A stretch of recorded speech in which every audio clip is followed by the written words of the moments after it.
प्रणाम, नमस्कार, वंदे मातरम। मैं गजेंद्र प्रसाद आपका भाई। और जैसा कि मैं आपसे वादा किया था कि 9 अक्टूबर को सुबह 10 बजे मैं आपको स्वास्थ्य पे बहुत कुछ बातें करने वाला हूं। और हमारे साथ होंगे हमारे अतिथि, हमारे गेस्ट मिस्टर बीके पाठक सर, जो हेल्थ एडवाइजर है और न्यूट्रिशन पर उनकी पकड़ है या आयुर्वेद पे उनकी पकड़ है। उनसे मैं आपको बात कराऊंगा कि कैसे हम खाना खाएं, कैसे पानी पिए, कैसे हम रहें, हमारी दिनचर्या कैसी होनी चाहिए। इन सभी बातों पे उनसे मैं आपको बातें कराऊंगा। तो वो हमारे साथ आने को तैयार थे, लेकिन किसी कारणवश वो बाहर चले गए। लेकिन ऑनलाइन में उनसे बातें किया और कुछ खास बातें जो कि हमारे स्वास्थ्य को अच्छा रख सकती है, खान पान संबंधित मैं उनसे बातें किया। आइए अब चलते हैं हम लोग जिज्ञासा समाधान की ओर।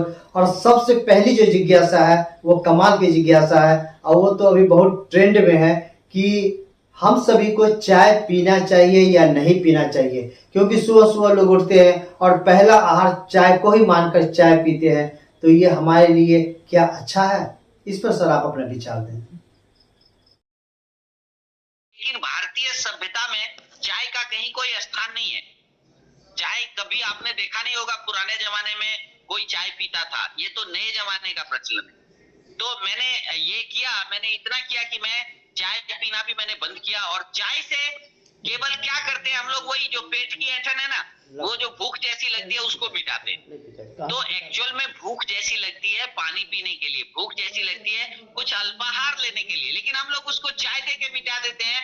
और चाय देते हैं तो उसमें चीनी होती है और उसमें कैलोरी होती है, और ये सारी चीजें हमारे शरीर को नुकसान देती है। और आज का दूसरा जिज्ञासा है कि हम सभी व्रत त्योहार करते हैं और फास्टिंग करते हैं, यानी भर दिन उपवास करते हैं। तो ये करना चाहिए या नहीं करना चाहिए, इस पर भी सर आपका विचार चाहिए। तो एक बार इसकी शुरुआत करें, एक बार आप देखें, एक बार आप चेक करना शुरू करें कि क्या हम व्रत कर सकते हैं कि नहीं, हम उपवास कर सकते हैं कि नहीं। और इसकी शुरुआत आप सप्ताह में एक दिन उपवास करके देखिए। जब भी हम खाना खाते हैं तो लीवर को, किडनी को, हार्ट को ज्यादा काम करना पड़ता है। वो लोग रेस्ट में नहीं रह पाते, क्योंकि आपने क्या किया, उनको काम दे दिया। आप जैसे सोचिए कि एक मशीन है, गेहूं को की तुड़ाई करने वाली मशीन है, या एक चावल निकालने वाली मशीन है। जब भी हम उसमें धान डालेंगे तो वो मशीन काम करेगी, और जब भी हम उसमें धान नहीं डालते तो आप देखेंगे मशीन फ्री होके चलती है, मतलब एकदम फ्री, मशीन पे कोई लोड नहीं है। जब भी हम धान डालते हैं तो देखिएगा इंजन पे लोड पड़ता है। तो इसी प्रकार से जब भी हम खाना खाते हैं तो हमारे शरीर के जितने भी पार्ट है उस पे लोड पड़ता है। और तब अधिक लोड पड़ता है जब हम ज्यादा खाना खाते हैं। जब भी हम जरूरत से ज्यादा खाना खा लेते हैं तो हमारा हार्ट जो है वो दम हाँफता रहता है, हमारा जो है वो लीवर जो है वो क्या भगवान भगवान करता रहता है, हे भगवान बचाइए इस आदमी से, इसको तो पता ही नहीं है कि यार इसका। जैसे आप देखेंगे कोई इंजन चल रहा है और उस पर ज्यादा लोड दे दीजिए तो इंजन में से धुआं ज्यादा निकलने लगता है। तो एक तरह से इंजन हाँफ रहा होता है, और वो इंजन कहता है कि यार तुम्हारे को अकल नहीं है कि कितना लोड डालना चाहिए मशीन पे, देखो ज्यादा डाल दिया, अब देखो मेरा तो धुआं निकल रहा है। तो साथियों, अपने शरीर में धुआं निकलने वाला कोई जुगाड़ होता तब तो जैसे ही हम ज्यादा खाना खाने लगते तो धुआं निकलने लगता। लेकिन वो भी है, लेकिन वो क्या है, तुरंत नहीं निकलता। जब आप खाते हैं तब नहीं निकलता, तब तो पता भी चलता है, लीवर को पता भी नहीं चलता। वो तो जब ऊपर से प्रेशर धीरे धीरे इतना प्रेशर पड़ जाता है तो आपको फिर गैस भी बनता है, फिर आपके पेट भी खराब होते हैं, फिर तो बहुत सारी चीजें होती है। तो हमें कम खाने पे फोकस करना चाहिए, हमें उपवास पे फोकस करना चाहिए। तीसरा जिज्ञासा तो बिल्कुल आयुर्वेदिक जिज्ञासा है कि नींबू पानी लोग कहते हैं पीना चाहिए सुबह सुबह। तो नींबू पानी पीने से हमारे स्वास्थ्य पे क्या प्रभाव पड़ता है, इस पे सर आप अपना विचार दें। और नींबू और पानी एक ऐसा चीज है हमारे शरीर के लिए जो अमृत का काम करता है।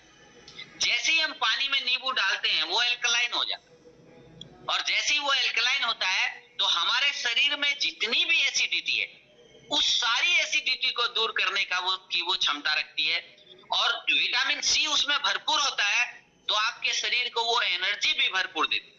आप नींबू पानी चाहे तो दिन में 10 गिलास पी सकते हैं, आप जितना मर्जी पी सकते हैं। आपको जब जब प्यास लगे, जबरदस्ती मत पीजिए, जब जब प्यास लगे, जब जब भूख लगे, अगर आप फास्टिंग कर रहे हैं तो आप नींबू पानी का सेवन करें। और जैसे हम लोग नींबू पानी का सेवन करते हैं, हमारा शरीर डिटॉक्सिफाई होने लगता है।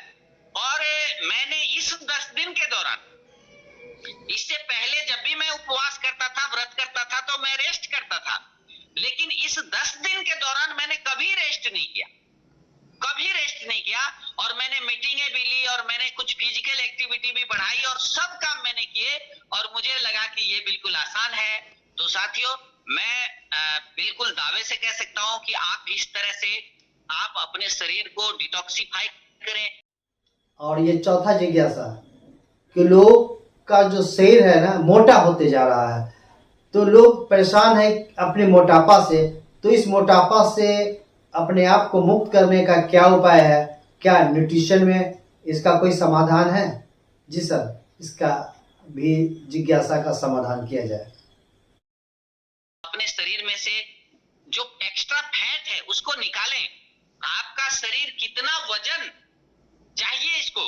अच्छा, अक्सर हम लोग जब वजन वाले उस पे खड़े होते हैं, स्कैनिंग मशीन पे या वेइंग मशीन पे खड़े होते हैं, तो हमें पता चलता है कि हमारा वजन 55 किलो होना चाहिए, लेकिन वो दिखा रहा है 65 किलो। तो हमें लगता है कि ये तो बहुत दिनों से अब ये जा नहीं सकता, लेकिन मैं आपको बता दूं ये जा सकता है। आपका वजन कंट्रोल हो सकता है, ये जा सकता है। और उपवास एक उसकी सबसे सही और सबसे सटीक पद्धति है। दूसरा, अगर कोई आपको कह भी रहा है तो आप ये समझिए कि वो केवल आपके साथ चीटिंग कर रहा है, क्योंकि उपवास का कोई तोड़ नहीं। और दुनिया में कोई ऐसी दवा या कोई ऐसा न्यूट्रिशन नहीं है जो ये कहे कि आप जो खाते हो खाते रहो, खाली मेरा न्यूट्रिशन लो और आप वेट कम कर लोगे, ऐसा कुछ भी नहीं। और पांचवा जिज्ञासा जो हमारा अंतिम जिज्ञासा होगा कि हम सभी अपने शरीर को स्वस्थ कैसे रखें।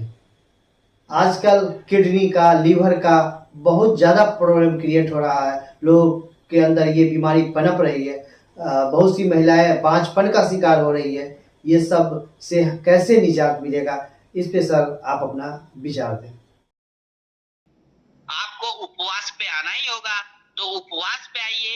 उपवास के लिए आप नींबू पानी का इस्तेमाल कीजिए। पूरे दिन में जितना मर्जी हो नींबू पानी पीजिए, और एक आध बार उसमें 1 चम्मच शहद भी डाल के उसको पीजिए, ताकि थोड़ी सी आपके अंदर ग्लूकोज भी चला जाए। और बाकी जो है वो आप अपने शरीर के कैलोरी को धीरे धीरे, आपका शरीर ऑटोमेटिक कैलोरी खत्म करता रहेगा। अगर कभी भी मेरे से संपर्क करना चाहे उपवास को लेके, तो आप मेरे से संपर्क कर सकते हैं कि आप कैसे स्वस्थ रहते हुए आप अपने शरीर को फिट रख सके, आप एक पद्धति को अपना के हम दवाइयों से दूर हो सके। इवन की बहुत बड़ी बड़ी बीमारियां हैं जिनकी दवाइयां हम उपवास करके छुड़वा सकते हैं। हमारे बहुत सारे किडनी के रोगी हैं जिनको पता ही नहीं चलता कि वो क्या करें, वो कैसे अपने शरीर को स्वस्थ रखे। उनके शरीर में सूजन हो जाता है, उनके शरीर में पानी हो जाता है, लेकिन अगर सही तरीके से उपवास किया जाए तो वो भी ठीक हो सकते हैं। और बड़ी बड़ी बहुत सारी माता बहनें आज मोटापे के कारण से वो मां नहीं बन पाती है, वो बांझपन का शिकार हो जाती है। तो ऐसे लोग उपवास करके अपने आप को फिट कर सकते हैं। उपवास हमारे जीवन का एक अंग बनना चाहिए, जो कि हमारी सनातन संस्कृति, भारतीय संस्कृति में पहले से ही है, लेकिन हम लोगों ने छोड़ दिया है सब चीज को। हम लोगों ने आज के इस चकाचौंध वाली जिंदगी में उन सबको छोड़ा है। तो मैं फिर से अगेन अपील करूंगा कि सभी साथी कम से कम सप्ताह में 1 दिन उपवास रखने का प्रयास तो जरूर करें। पहले प्रयास करें, और अगर आपको किसी भी प्रकार की तकलीफ होती है तो आप निश्चित रूप से मेरे से बात करें। अभी आपने देखा स्वास्थ्य पे हमारी खास पेशकश, निश्चित रूप से आपको अच्छा लगा होगा। और मैं आपकी जिज्ञासाओं को आमंत्रित करता हूं, आपका जो भी जिज्ञासा हो स्वास्थ्य संबंधी, आप कमेंट में लिखें। आपके जिज्ञासाओं को आपके नाम के साथ, आपके शहर के नाम के साथ मैं अगले रविवार को प्रस्तुत करूंगा, और निश्चित रूप से आपके सारे जिज्ञासाओं को समाधान किया जाएगा। आपका जो भी स्वास्थ्य संबंधी जिज्ञासा होगा उसका उत्तर दिया जाएगा। तो आज की वीडियो को हम यहीं विराम देते हैं, फिर मिलते हैं स्वास्थ्य की बातों को लेकर के अगले रविवार सुबह 10 बजे। फिर से आप सभी को